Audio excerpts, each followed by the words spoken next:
Time now for Mr. Keene, Tracer of Lost Persons.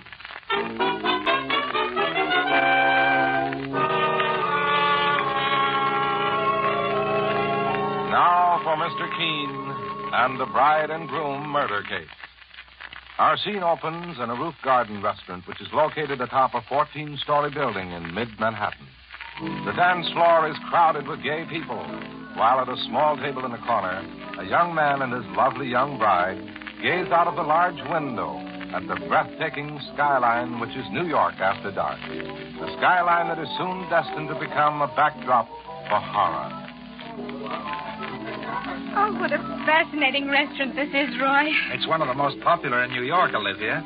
Just look at that view through the window. Yeah, there's a terrace that goes around the roof. It isn't very cold this evening. Would you like to go out and see what New York looks like at night? Oh, I'd love to, darling. Okay, let's go. Out this door.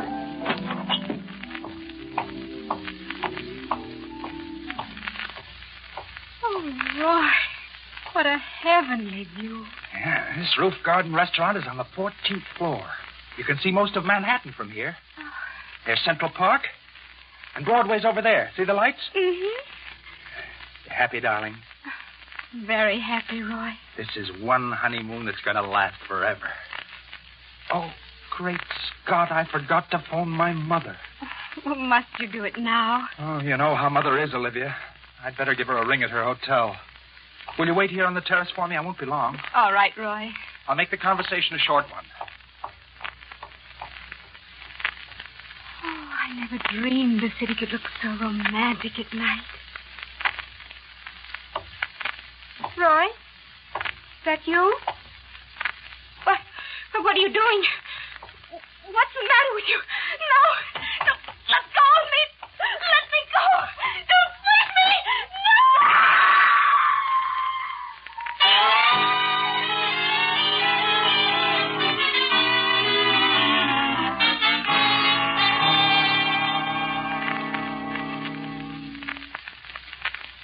When I returned to the terrace, Mr. Keene, there was a crowd there.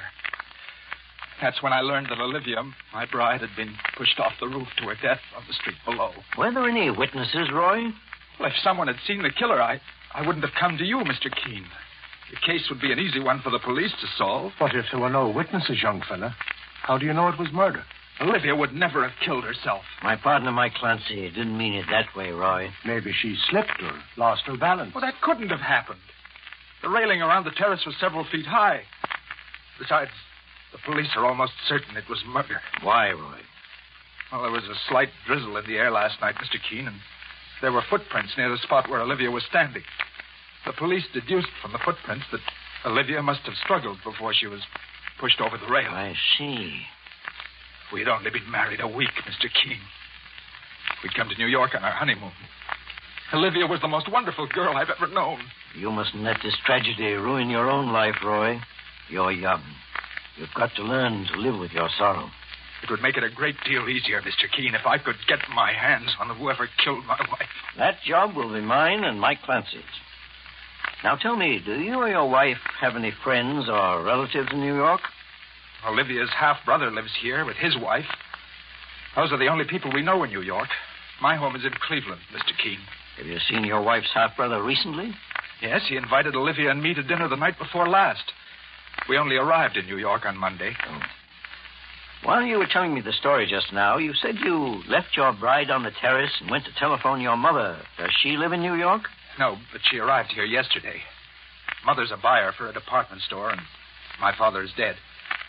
Mother's semi-annual buying trip to New York happened to coincide with our honeymoon. I suppose the news of your wife's death shocked her. Oh, Mother was terribly shocked, Mr. Keene. I've been worrying about her, too. You see, she just got out of a hospital. Oh? What was wrong with her, Roy? She was run down and needed a rest. But she recovered quickly and went back to her job. I see. Now, is there anything else you might be able to tell us? For instance, did your wife have any enemies that you know of? No, Mr. Keene. I can't imagine who would want to harm her. All I ask is that you put this killer, whoever he is, behind bars. We'll do our utmost, Roy. Where are you staying? At the Hotel Barrage. Mother's staying there, too. And your brother-in-law, where does he live? Elliot Warwick and his wife live at 975 East 60th. Take that down, will you, Mike? Right, boss. We'll get in touch with you very soon, Roy. Very well, Mr. Keene.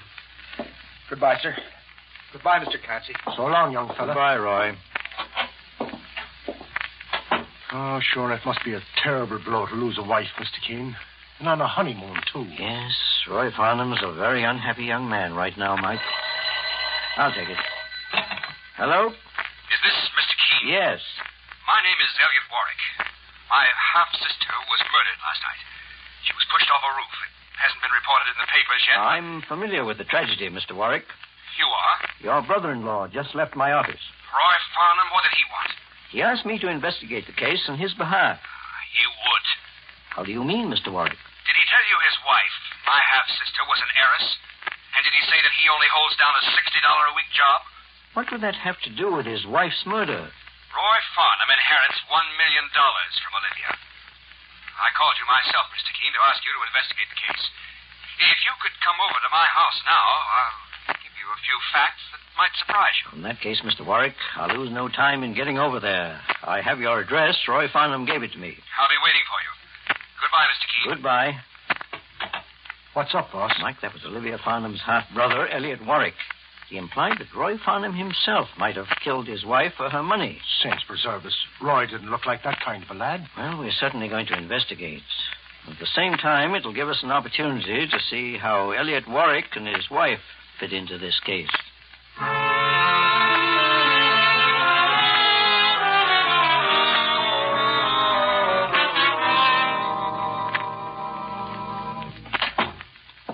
Come in, Mr. Keene. Mr. Clancy. Oh, thank you, Mr. Warwick. Jane, What is it, Elliot? Mr. Keene and his partner are here. I hope we're not disturbing your wife, Mr. Warwick. Well, she's been feeling irritable and out of sorts lately, but it's nothing serious. Jane, this is Mr. Keene and Mr. Clancy, the famous investigators. How do you do? How do you do? Pleased to meet you, ma'am. You know why they're here, Jane. Yes, Elliot. To investigate your sister Olivia's death. Well, I'm going to put my cards on the table, Mr. Keene, and you can take it any way you wish. I didn't like my husband's sister, and her death doesn't break my heart. How can you talk that way, Jane? Elliot, I'm no hypocrite. Olivia and I meant nothing to each other, and I'm willing to admit it. You're very frank, Mrs. Warwick. Mr. Keene, you'd have found that out yourself in any case. And I refuse to put myself in an embarrassing position. To say nothing of a suspicious one? If you're suggesting that I'm a murderer, Mr. Clancy, why don't you put me under arrest? Oh, just a moment, Mrs. Warwick. You're not under suspicion. My partner and I only want your cooperation, nothing more. Sure, and maybe I talked a bit out of turn, Mrs. Warwick. I'm sorry. That's quite all right, Mr. Clancy. I don't believe I can help you, Mr. Keene. Perhaps Elliot can. If you don't mind now, I'd prefer to rest for a while. I have a splitting headache. Go right ahead, Mrs. Warwick. I'll lie down inside, Elliot. All right, dear. Your wife's face looks familiar, Mr. Warwick. You may have seen her on the screen, Mr. Keene. She was a featured player in Hollywood before we married. Oh, she's given up her screen career? For my sake. Well, Mr. Warwick, if you don't mind, I'd like a more thorough explanation of what you suggested over the telephone. You said that Roy Farnham inherits a large fortune from his murdered wife, Olivia? Yes, Mr. Keene. Olivia married Roy only a few days before she was thrown off that roof and killed. Automatically, he becomes the heir to her estate, which is valued at over $1 million. $1 million estate? Yes, Mr. Clancy. To make myself clear, I'm accusing Roy of having murdered my half-sister for her money. Do you have any proof, Mr. Warwick? Proof? What more do you need than that, Mr. Keene? He was with Olivia on that terrace at the Roof Garden restaurant, wasn't he? That doesn't mean he pushed her to her death. Well, I'm just telling you what I know. The girl has an estate worth $1 million. Mr. Warwick, did you share in that estate as Olivia's half-brother? Why, no. It was left to Olivia by her father, who was my stepfather. We didn't get along. I moved from Cleveland to New York several years ago and lost touch with the family. Your accusation is a grave one, Mr. Warwick. And in order to be fair to Roy Farnham, I think I must tell him about it. I'm not afraid of him. All right. Do you intend to leave this house today? No. Then I'll phone you later. I may want to speak to you again in Roy's presence. Come along, Mike.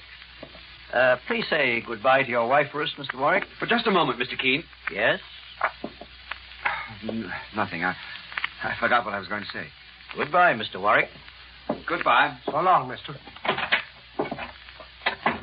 Mike, we've got something to work on at any rate. Well, boss, Do you think that this fellow Warwick knew what he was talking about? Accusing Roy Farnham of murdering his own wife? We'll soon find out when we speak to Roy Farnham once more. Let's go over to his hotel right now.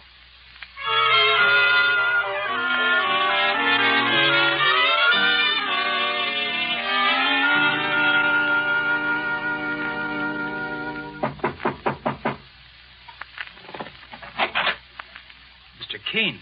Mr. Clancy. I'm getting in touch with you sooner than I expected, Roy. Come in. My mother is here with me. Who is it, Roy? Mr. Keene and Mr. Clancy, Mother. Mr. Keene, the great investigator. I told you I'd gone to consult him about Olivia's death. I'm very glad to know you, Mr. Keene, and you, Mr. Clancy. Pleased to meet you. How do you do, Mrs. Farnham?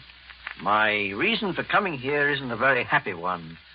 And I was hoping I'd be able to speak to your son, Roy, alone. What is it, Mr. Keene? Do you have any news concerning Olivia's murder? Perhaps. You can say what you like in front of me, Mr. Keene. My son Roy and I have never had any secrets from each other. In that case, I'll be frank. Roy, you've been accused of your wife's murder. What? That's insane. Who accused me, Mr. Keene? Your brother-in-law, Elliot Warwick. Oh, naturally. Mr. Keene, he hates my son. Does he, Mrs. Farnham? Why? Because of Olivia's money.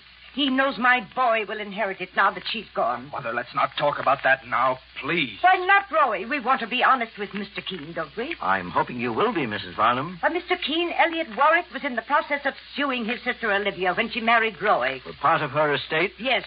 He wanted to have his stepfather's will declared invalid, but he didn't get very far. However, now that his half-sister Olivia is dead, I'm sure he thinks he's got a better chance to share in her money. I'd say he has a very good chance, Mrs. Farnham, but at the same time, he's going to try to make trouble for your son, Roy. Oh, no. No, he can't do that. My son's innocent, and he loved that girl. He even loved her more than he... Oh, Mother. I feel faint. She's passing out. I've got her. Mother, what's the matter? Mother. I'll carry her inside, Mr. Keene. Would you please call the house physician? I will, Roy. Mr. Keene, wait a minute. Look at this.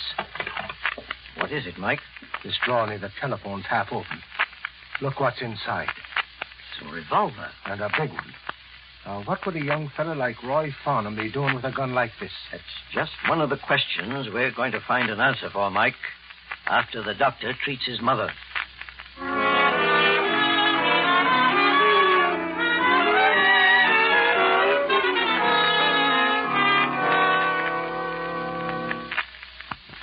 Mr. Keene, the famous investigator, and his partner, Mike Clancy, are investigating the death of pretty Olivia Farnham, a bride of less than a week, who was pushed from the terrace of a restaurant located 14 stories above the ground. At the moment, Mr. Keene and Mike are in the hotel suite occupied by the victim's husband, Roy, whose mother has just had a sudden fainting spell on hearing that her son may be implicated in the crime. A doctor has arrived, and after treating Mrs. Farnham, has left. And now, in the living room of Roy Farnham's hotel suite. Has the doctor gone, Mr. Keene? Yes, Roy. I was afraid Mother had a heart attack, but I guess it was nothing serious. She seems to be much better. She should be, young fella. There's nothing like a phony faint to get a chance to take things easy. I beg your pardon? What my partner, Mike Clancy, refers to, Roy, is what the doctor just told us. Your mother didn't faint. She only pretended to. But that's fantastic. Mother was upset, Mr. Keene, because you were putting me under suspicion of having killed my wife. Suppose we question her about that now. There's no need for that, Mr. Keene. Mother. The doctor was right. But why? Why did you do it, Mother? I think I can answer that, Roy, with your mother's permission. By the way she behaves, I'd say she was very attached to you. My son means more to me than anything else in the world, Mr. Keene. I only made believe I was ill to gain time for him to answer those terrible accusations. Mrs. Farnham, was your last sojourn in the hospital another method of gaining time? What do you mean? Your son, Roy, told me you were ill and had to go to the hospital just before he was married. What hospital were you in, may I ask? The Central in Cleveland. Mike, would you get them on the long-distance phone? Right away, boss. Just a moment, Mr. Keene. Why do you want to call the hospital? To inquire about the nature of your illness. No. But, Mother, there's nothing to be worried about. Or is there, Mrs. Farnham? Mr. Keene, I only pretended to be ill. I was trying to stop my son Roy's marriage to Olivia. Mother, you don't mean it. I left the hospital, Roy, and followed you and Olivia to New York. Mrs. Farnham, you mean you were so angry with your son for having married that you came here to try and separate him and his bride? Yes. Roy is my son. He belongs to me. Oh, go on, arrest me, Mr. Keene. I was at that roof garden when Olivia was murdered. Arrest me for the crime. Mother. You phoned me at the hotel, didn't you, Roy? And you got no answer. Well, I followed you. I'd heard you mention at that dinner party that you intended to go to the roof garden last night, and I went there, too. What dinner party are you referring to, Mrs. Farnham? The one the Warwicks gave? Yes, Mr. Keene. Olivia's half-brother invited me, too. Well, what are you waiting for? I'm confessing to Olivia's murder. Why don't you turn me over to the police? Because I don't believe you. You don't? Perhaps you were at the restaurant when your daughter-in-law was killed. But you'd have never murdered her yourself. Why do you say that, Mr. Keene? Because suspicion for the crime would have fallen on your son. And I'm sure you do nothing to get him into trouble. No, Mrs. Farnham. You're only trying to protect him now. And I want to know why. Mother, why are you trying to protect me this way? Be quiet, son. Mrs. Farnham, unless you tell me the truth, I'll have to put your son under arrest for the crime. Because that idiot Elliot Warwick accused him of killing Olivia for her inheritance? And also because of the gun we found just now in that drawer. Show it to them, Mike. It's as big as a cannon, mister. Is that gun yours, Roy? Yes, Mother, it is. But I have a license for it, Mr. Keene. I've carried it for months, for my own protection. Has anyone threatened you? I've had a hunch that trouble was in store for me. Hunches don't count in a court of law, Roy. A jury might think you carried this gun to use on your wife in the event another means of killing her had failed. Oh, no. No, don't say that. Mrs. Farnham, I'm willing to help your son, Roy, if he is innocent. But you're hiding something from me, and I've got to know the facts. Tell Mr. Keene everything, Mother. I have nothing to be afraid of. Very well. Mr. Keene, the part about my being in the restaurant was the truth. Some insanely jealous reaction made me follow my son around wherever he went with his wife. Go on, Mrs. Farnham. I saw him go out on the terrace with Olivia. Then I heard a scream. I rushed around to the back of the terrace. Olivia had fallen to the street. Did you see anyone else there on the terrace? No, Mr. Keene, but I found something. What was it you found? It's in my handbag. I'll get it. Mr. Keene, my mother didn't see me there on the terrace because I was inside making my phone call to her. Yes, I remember you told me that, Roy. She had complained of not feeling well, and I had promised to phone. Mr. Keene, I'm trusting you with my son's life, and I show you this. Here. Well, it's a ring, boss. Yes, Mike, a man's gold ring. It has my daughter-in-law Olivia's family crest on it. I knew she'd given it to Roy. I found it on the spot where Olivia must have been standing before she was thrown from the roof. Is this ring yours, Roy? Oh, it looks like mine, Mr. Keene. And your wife gave it to you? Well, there were two rings like that in her family. One was Olivia's, and the other was her half-brother Elliot's. Olivia had hers made larger and gave it to me to wear. But I can't imagine how that ring got into the restaurant. I lost mine 2 weeks ago. But then, Roy, maybe that ring is Elliot Warwick's. Sure, that excuse is a thin one if you ask me, boss. Roy could have lost that ring all right when he pushed his wife over the roof and she put up a struggle. That's not true, Mr. Clancy. Let me see your hand, Roy. There's one thing I will say. This ring will lead me to Olivia Farnham's murderer. Roy, he doesn't believe us. Mr. Keene doesn't believe us.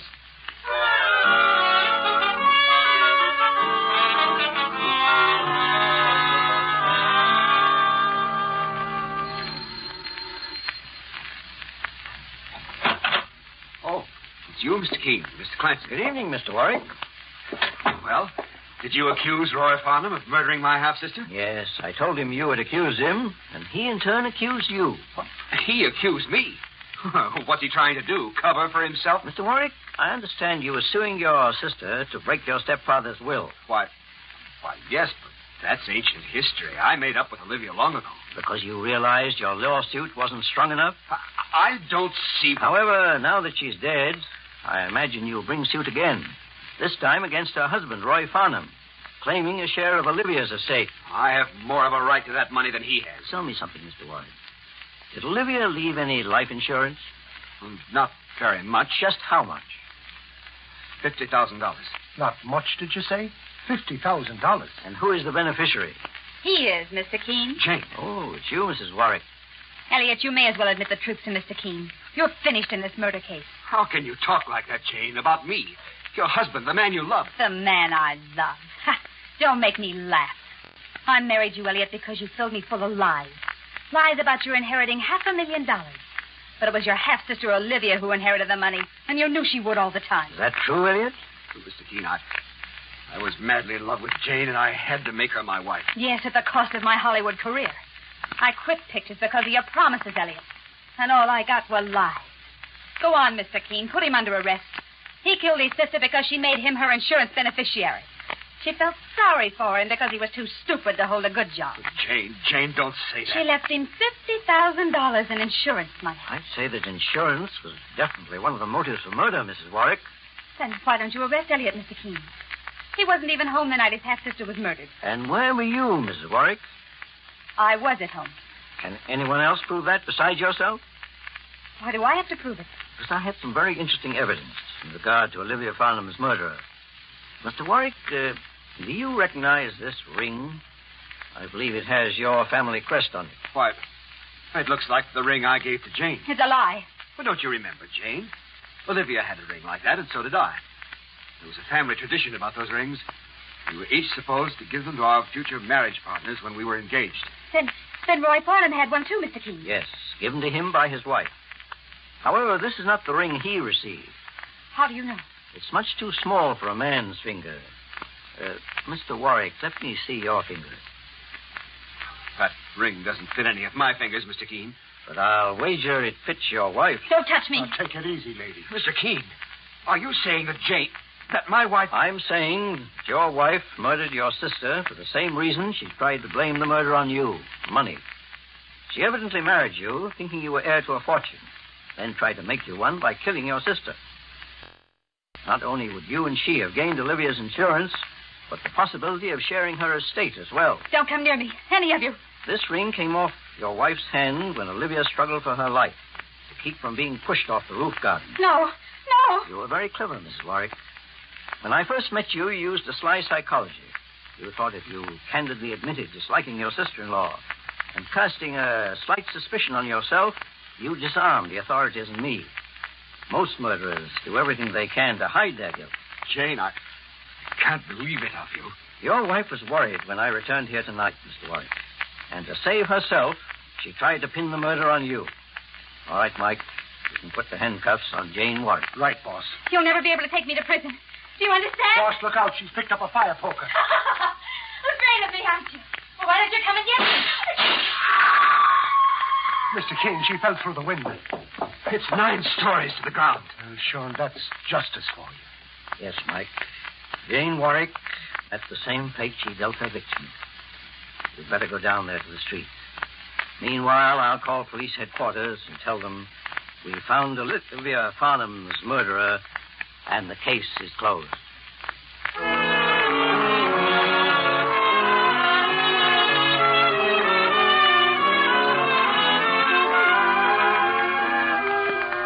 And so Mr. Keene finds the solution to the bride and groom murder case.